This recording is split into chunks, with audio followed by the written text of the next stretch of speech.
से आवाज आना चाहिए। भारत के सपूत है और भारत देश की रक्षा हमारी जवाबदारी है।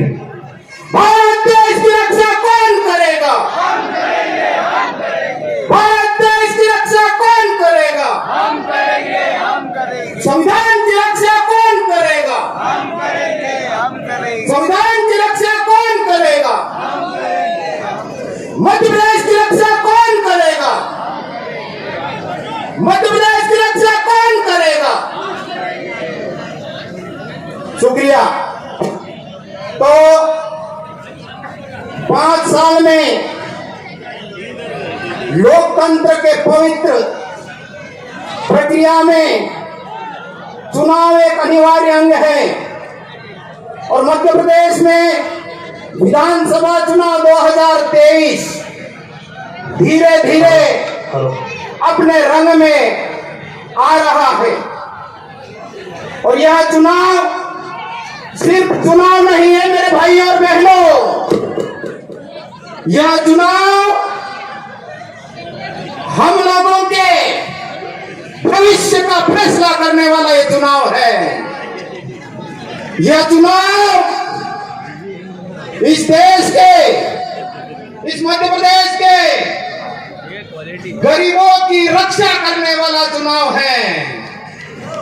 यह चुनाव इस प्रदेश की माता बहनों की अस्मिता का रक्षा करने वाला चुनाव है।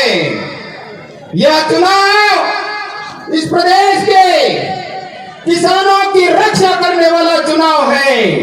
यह चुनाव इस प्रदेश के किसानों की रक्षा करने वाला चुनाव है।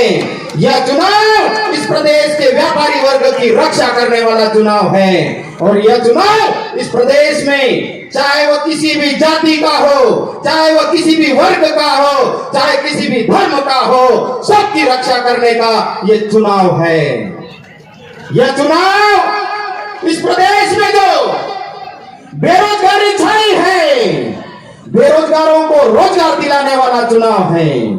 यह चुनाव इस प्रदेश में जो घोटालेबाज सरकार का बीज है उसको उखाड़ फेंकने वाला चुनाव है।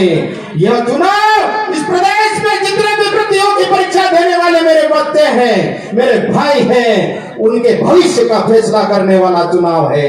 इसलिए यहाँ पर आप सिर्फ बीजेपी और कांग्रेस की बात नहीं करेंगे, फूल और कमल की बात या कांग्रेस के पंजे की बात नहीं करेंगे, बल्कि हम लोगों के भविष्य को देखते हुए इस मध्य प्रदेश में 230 विधानसभा में से मेरे बड़वानी जिले की चारों विधानसभा में हाथ के पंजे पर इतना बटन दबाएंगे, इतना बटन दबाएंगे कि चारों सीटें पूर्ण बहुमत से हम जीतेंगे।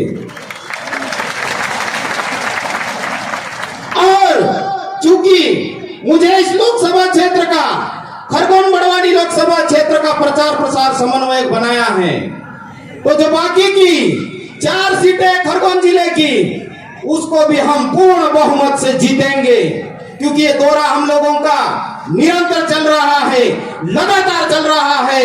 जहां पर काम करने की जरूरत है, अब की बार भारतीय राष्ट्रीय कांग्रेस पार्टी पूरी ताकत के साथ में, पूरी रणनीति के साथ में, पूरी सूझबूझ के साथ में चुनाव लड़ रही है। इसलिए गरीबों को, मेरे किसान भाइयों को, आदिवासियों को, दलितों को, गरीब तबका का कोई भी व्यक्ति हो, चाहे ब्राह्मण हो, क्षत्रिय हो, वैश्य हो, चारों वर्ण के लोग हो, चिंता करने की कतई जरूरत नहीं है, क्योंकि अब की बार मध्य प्रदेश में कमलनाथ की सरकार आ रही है। माननीय कमलनाथ जी की बात मैं इसलिए इस मंच से करना चाहूंगा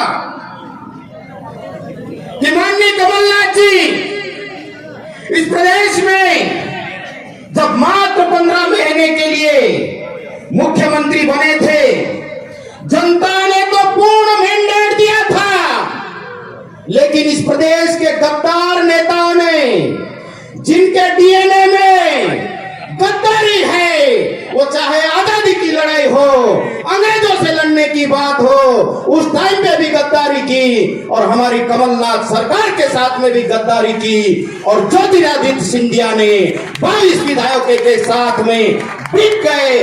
जनता का फैसला, मतदाता का फैसला उनसे पूछे बगैर कर दिया। ऐसे गद्दारों को हमको मुंह तोड़ जवाब अब की बार देना है।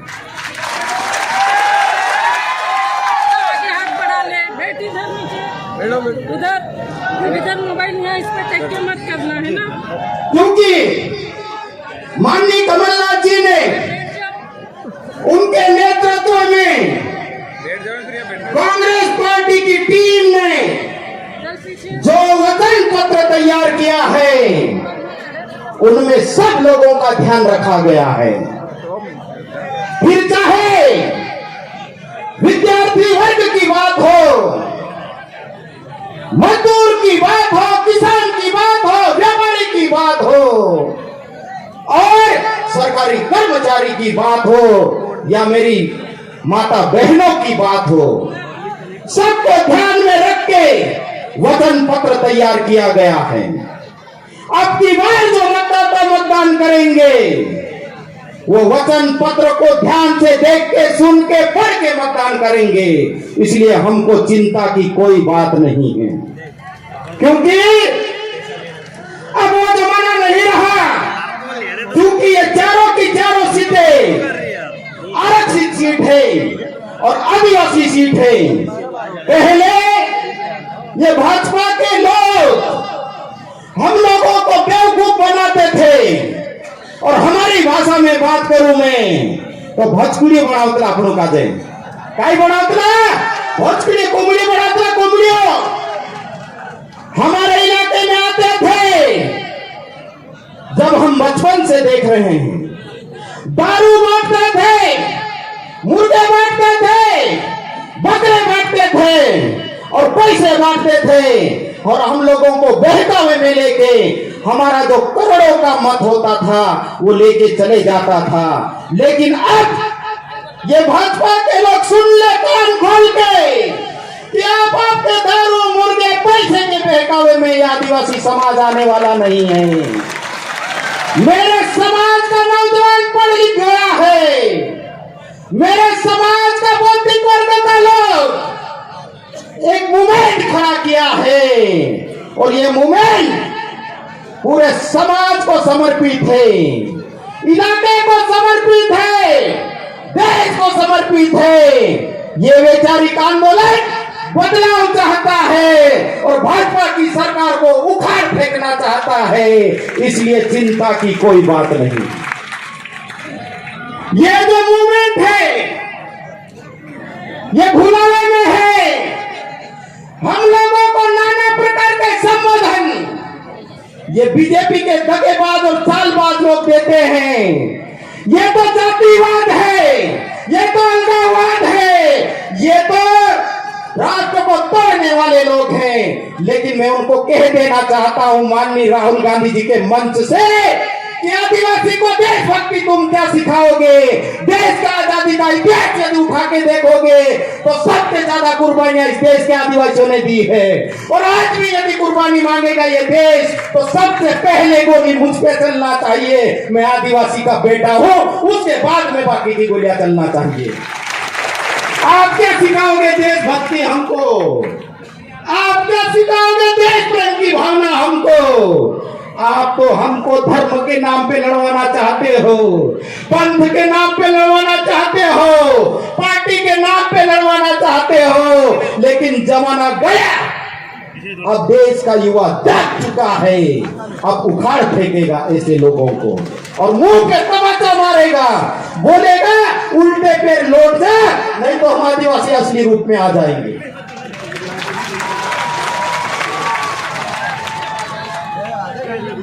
ये देश का युवा है, अंगड़ाई ले रहा है।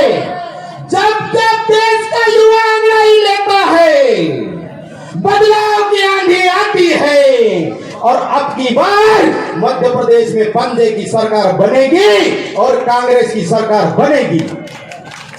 ठीक है, मैं समय का ध्यान रखूंगा, लेकिन मेरे मतदाता भाइयों से अपील करना चाहता हूं मैं कि आप लोग जितने लोग आए हैं उतने लोगों को कसम खाना है। मैं आखिरी बात कह रहा हूं, एक पार्टी या एक विचारधारा। मैं फिर से कह रहा हूं कि ये आदिवासी बहुल इलाका है। हम प्रेम मोहब्बत भाईचारे से रहते हैं, चाहे वो किसी भी वर्ग का हो, धर्म का हो, किसी भी पंथ का हो। आप लोग हम लोगों को लड़वाने के लिए इस्तेमाल मत कीजिए। हम लोग यहाँ नारा लगाते हैं, हिंदू मुस्लिम सिख ईसाई आपस में है भाई भाई, उसे परिभाषित करना हम लोग जानते हैं। आपकी विचारधारा मेरे आदिवासी भाइयों को क्या कह के संबोधित करती है? क्या कह के संबोधित करती है? वनवासी मेरे भाई, वनवासी मेरे बंधु, वनवासी भाष्य। अरे वनवास्याचा अर्थ काय आहे? वनवास्याचा अर्थ काय आहे? जरा कुदुमी हाय विठावालो बाळा ते भटला वनवासी न वनवास्या आम्हा जमीन लिन वस्या, धरलन लिन वस्या, पानी लिन वस्या। आमरा इलाका में किस्मत कहू, बदकिस्मत कहू, सोना भी निकले, चांदी भी निकले, हीरो भी निकले, एने मोती भी निकले, एने डीजल भी निकले, पेट्रोल भी निकले, हस्तिया भी निकले। आमुका जे कमजोर जो समझता ये देश हमारा है। हम लोग नारा लगाते हैं, जय जोहर का नारा, भारत देश हमारा है। मैं गर्व के साथ में कहता हूं, मैं आदिवासी हूं और इस देश का मूल मालिक हूं। तो भाइयों, एक विचारधारा आरक्षण का यदि सबसे ज्यादा विरोध करती है तो कौन सी विचारधारा करती है? ये हम लोगों को समीक्षा करने की बात है। आपके अधिकारों को सबसे ज्यादा यदि खत्म करने की बात करती है तो भाजपा की विचारधारा करती है। ये हम लोगों को समझ लेने की बात है। संविधान में बदलाव करने की बात कौन सी विचारधारा करती है? वो भाजपा सरकार करती है, भाजपा की विचारधारा करती है। और उसके पीछे का जो एक संगठन है वो करता है। हम लोगों को समझ लेने की जरूरत है। और आपकी छात्रवृत्ति कौन बंद करता है? इस प्रदेश में 4 लाख पद पिछले 19 सालों से दबा के कौन रखता है? ये आप लोगों को समझ लेने की बात है। भोपाल में जब आप रोजगार मांगने जाते हैं तो लाठियों की बरसात कौन सी सरकार करती है? ये आप लोगों को समझ लेने की बात है। और नर्सिंग की मेरी बहनों और भाइयों की 3-3 साल तक एग्जाम कौन सी विचारधारा नहीं करने देती है? भाजपा सरकार नहीं करने देती है। यह आप लोगों को समझ लेने की बात है। पदोन्नति में आरक्षण कौन लेके आता है? यह आप लोगों को समझ लेने की बात है। कोर्ट का तो बहाना है, उसके पीछे भाजपा की चाल है। इस देश के गरीब, दलित, वंचित आदिवासियों को आगे नहीं आने देने की विचारधारा भाजपा की है। इसलिए हमको यहाँ से खत्म करना चाहिए, यहाँ से सबक लेना चाहिए कि भाजपा भगाओ और इस देश को बचाओ। ये हम लोगों को बात कर लेना चाहिए। और माननीय राहुल गांधी जी, माननीय राहुल गांधी जी इस देश में निकले हैं सर पे कफन बांध के, और इस देश के मुस्लिमों की रक्षा करने के लिए, इस देश के ओबीसी वर्ग की रक्षा करने के लिए, इस देश के दलित वर्ग की रक्षा करने के लिए, इस देश के आदिवासी वर्ग को रक्षा करने के लिए, इस देश के वो गरीबों की रक्षा करने के लिए, चाहे ब्राह्मण हो, बनिया हो, कोई भी समाज के हो, उसकी रक्षा करने के लिए माननीय राहुल गांधी जी निकले हैं। वाले लोग आदिवासी इलाके में जाते हैं, डराते हैं, धमकाते हैं, तुम्हारा खेत का पट्टा छीन लेंगे। अरे तुमने क्या पट्टा दिया हमको? हम पढ़े लिखे लोग जानते हैं। मैं सेल टैक्स ऑफिसर था, असिस्टेंट कमिश्नर का मेरा प्रमोशन छोड़ के आया हूं और 20 साल की नौकरी मेरी अभी बाकी थी। मैं पढ़ा लिखा हो। आप क्या सिखाओगे? वन अधिकार मान्यता कानून हम पढ़े लिखे लोग हैं। कब बना था? 2006 में बना था। तब भाजपा की सरकार थी केंद्र में, या राज्य भाजपा की या कांग्रेस की थी। माननीय मनमोहन सिंह जी प्रधानमंत्री थे और मेरे आदिवासी भाइयों के लिए वन अधिकार मान्यता कानून लेके आए थे। और ये पट्टे तो मिल रहे हैं, ये सिर्फ और सिर्फ कांग्रेस सरकार की वजह से मिल रहे हैं। आप भुलावे में मत रहना। तो मैं माननीय राहुल गांधी जी की बात कह रहा था, कंटिन्यू कर रहा हूं मैं, कि माननीय राहुल गांधी जी जब इस देश में देश के मीडिया को इनने खरीदा, गुलाम बनाया, और माननीय राहुल गांधी जी जैसे ईमानदार लोगों की बातों को गरीब और वंचित तबके के लोगों तक, अंतिम पंक्ति के लोगों तक नहीं पहुंचने नहीं देना चाह रहे थे। ऐसे समय में माननीय राहुल गांधी जी और उनकी टीम, मैं सैल्यूट करता हूं यहाँ से, उनने फैसला किया कि हम तो गरीब तबके के एक व्यक्ति तक जाएंगे और उनको हमारी बात कहेंगे। और 4000 किलोमीटर से अधिक यात्रा इस देश में एक राजा का बेटा करता हुआ है माननीय राहुल गांधी जी। अपना यात्रा करते करते आदिवासियों की व्याख्या करते हो कि आदिवासी का अर्थ क्या होता है। उन्होंने कहा कि आदिवासी का मतलब मुझे समझ में आया। भले 75 साल में समझ में आया, लेकिन देश के बड़े नेता को समझ में आया जो इस देश के आने वाले समय में इस देश का प्रधानमंत्री बनने वाला है। और मैं लिख के कहता हूँ और यहाँ से वचन लेता हूँ, जब तक राहुल गांधी जी प्रधानमंत्री नहीं बनेंगे तब तक मैं दम नहीं लूंगा, ये मेरा प्राण है। तो माननीय राहुल गांधी जी ने कहा कि आदिवासी का अर्थ यह होता है कि आदि अनादिकाल से इस धरती पे रहने वाला आदिवासी है, मूल मालिक है। अर्थात जब ये धरती बनी और जब ये मंचा बन गया, अपना मन से कहीं है मंचन जन्म इन धरती पर हिलो, तो तरुण इस धरती पर रहने वाला शुरू से आज तक जमाने से आदिवासी है। अर्थात धरती की उत्पत्ति से लेकर आज तक जो लोग इस धरती पे रह रहे हैं वो आदिवासी है और वो इस देश के मूल मालिक है। जब आदिवासी समुदाय इस देश का मूल मालिक है तो जल जंगल जमीन और खनिज संपदा पे पहला राइट आदिवासियों का है। माननीय राहुल गांधी जी वहां नहीं रुके, आप लोगों के अधिकारों को ये भाजपा की सरकार और उनके पीछे का एक कुचक रखने वाला विचारधारा ने आपके अधिकारों को खत्म किया है। मध्य प्रदेश में आप लोग कांग्रेस की सरकार बनाओगे, देश में कांग्रेस की सरकार बनाओगे तो आदिवासियों के जो अधिकार है धीरे धीरे करके हम पुनः लौटाएंगे। कितनी बड़ी बात है भाइयों, बड़ी बात है, इसलिए बड़ी लड़ाई के लिए तैयार हो जाओ। छोटी मोटी चीजों को भूल जाना। टिकट मांगना लोकतंत्र में सबका अधिकार है। मैंने भी मांगा था, मैंने भी पूरी ताकत लगाई थी, लेकिन कोई बात नहीं, शीर्ष नेतृत्व ने जो फैसला लिया उस फैसले के साथ में कोरलन घर पे खड़ा है, आज भी खड़ा है, कल भी खड़ा रहेगा और जब तक जिंदा रहेगा तब तक शीर्ष नेतृत्व के फैसले के साथ में खड़ा रहेगा।